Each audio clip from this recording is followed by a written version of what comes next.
Assalamualaikum warahmatullahi wabarakatuh. Selamat datang di video presentasi kelompok kami. Kami dari mahasiswa Pendidikan Teknologi Informasi Universitas Lampung. Pada video kali ini, kami akan memaparkan materi mengenai pegging dan sweeping untuk memenuhi tugas mata kuliah sistem operasi yang diampu oleh Dr. Afif Rahman Riyanda, SPD MPDT. Sebelum kita masuk ke penjelasan, izinkan saya memperkenalkan anggota kelompok kami terlebih dahulu. Saya sendiri, Andi Setanirum, dan rekan saya, Melani Puspa Indira dan Cindy Fatikasari. Oke, tanpa berlama-lama, marilah kita mulai pembahasan yang pertama.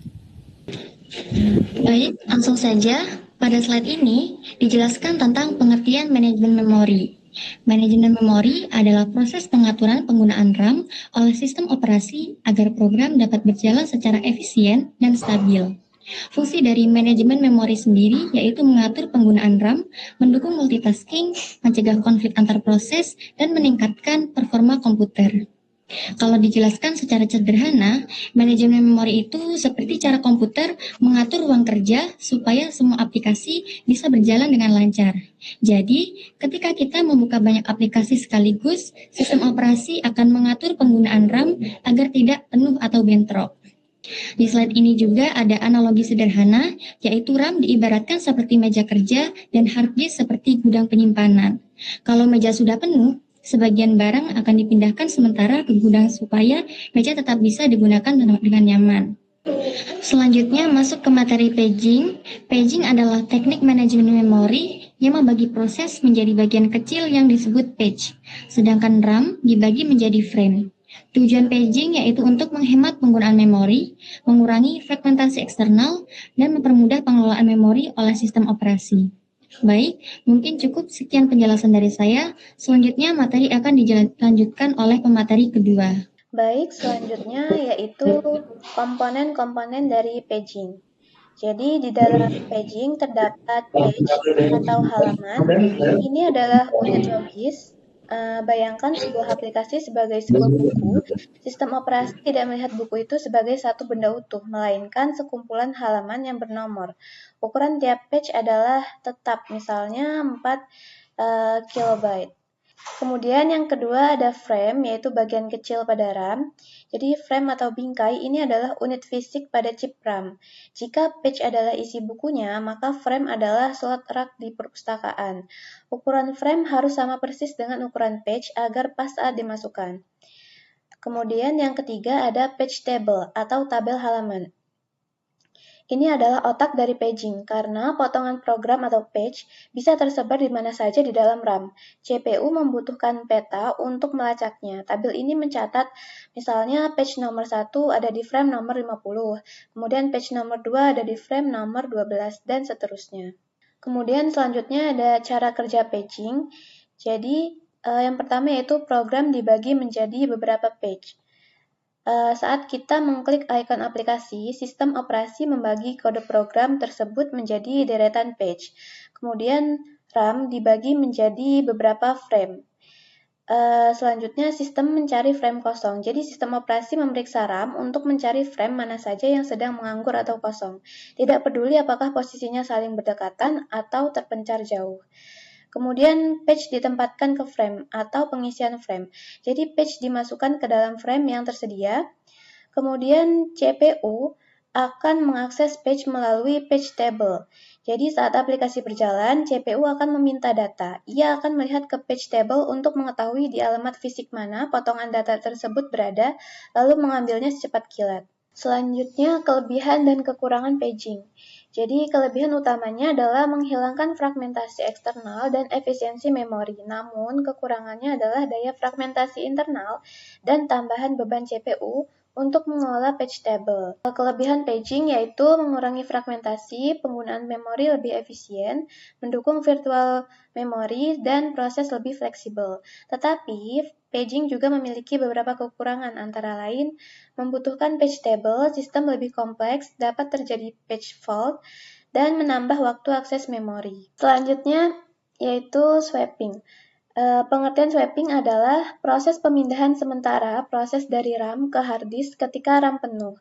Dan tujuan swapping sendiri yaitu memberikan ruang kosong pada RAM, mendukung multitasking, dan menjaga sistem agar tetap stabil. Selanjutnya yaitu cara kerja dari swapping. Jadi yang pertama yaitu deteksi saturasi. Jadi sistem operasi memantau penggunaan RAM.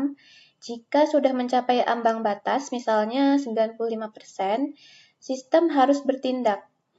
Kemudian yaitu seleksi atau swap out.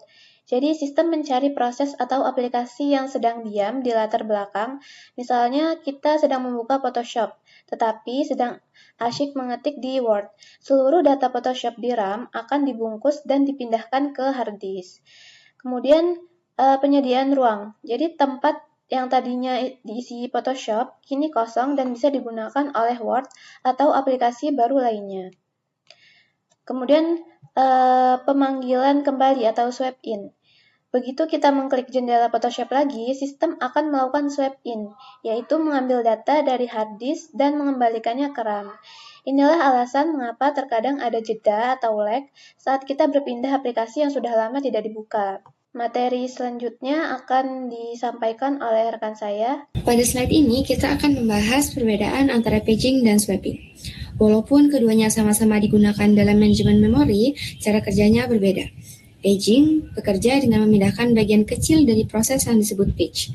Page tersebut ditempatkan ke dalam frame di RAM karena yang dipindahkan hanya sebagian kecil data.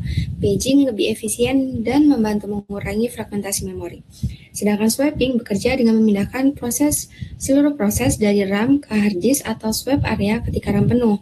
Setelah RAM memiliki ruang kosong, proses tersebut bisa dikembalikan lagi ke RAM saat diperlukan. Jadi perbedaan utamanya adalah paging itu memindahkan bagian kecil proses, sedangkan swapping itu memindahkan seluruh proses. Selain itu, paging itu biasanya lebih cepat dan efisien dibanding swapping karena data yang dipindahkan lebih sedikit. Selanjutnya, swapping juga memiliki kelebihan dan kekurangan. Kelebihannya adalah membantu sistem tetap berjalan saat RAM penuh, mendukung banyak proses sekaligus, dan maksimalkan penggunaan memori. Namun, swapping juga memiliki kekurangan, yaitu akses menjadi lebih lambat karena menggunakan hard disk, dapat membebani penyimpanan dan menurunkan performa komputer jika terlalu sering terjadi. Karena itu, sistem operasi modern biasanya lebih mengutamakan paging dibandingkan swapping, penuh agar performa tetap stabil. Selanjutnya masuk ke slide 8. Sebagai kesimpulan, manajemen memori memiliki peran penting dalam sistem operasi karena berfungsi mengatur penggunaan RAM agar komputer dapat berjalan dengan efisien dan stabil.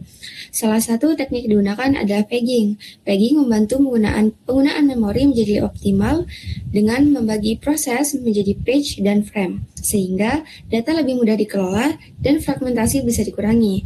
Teknik lainnya adalah swapping, yaitu memindahkan proses sementara dari RAM ke hard disk ketika RAM penuh. Dengan cara ini, sistem tetap dapat menjalankan banyak aplikasi secara bersamaan atau multitasking. Dalam kehidupan sehari-hari, penerapan paging ini ditemukan pada game modern yang memuat data secara bertahap agar permainan tetap lancar. Sedangkan swapping itu sering terjadi ketika terlalu banyak aplikasi dibuka sehingga sistem harus memindahkan sebagian proses ke penyimpanan sementara. Jadi dapat disimpulkan bahwa paging dan swapping sangat penting dalam menjaga performa komputer agar tetap stabil, terutama dalam saat menjalankan banyak program secara bersamaan. Baik, itu tadi penjelasan dari kelompok kami. Kami akhiri, terima kasih. Wassalamualaikum warahmatullahi wabarakatuh.